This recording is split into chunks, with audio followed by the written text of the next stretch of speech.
أعوذ بالله من الشيطان الرجيم.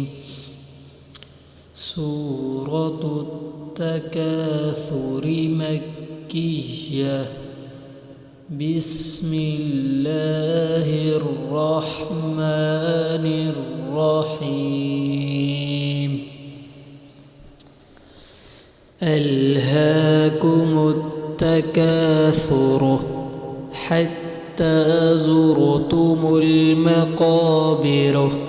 كلا سوف تعلمون ثم كلا سوف تعلمون. كلا لو تعلمون علم اليقين لترون الجحيم ثم لترونها عين اليقين ثم لتسألن يومئذ عن النعيم. صدق الله العظيم.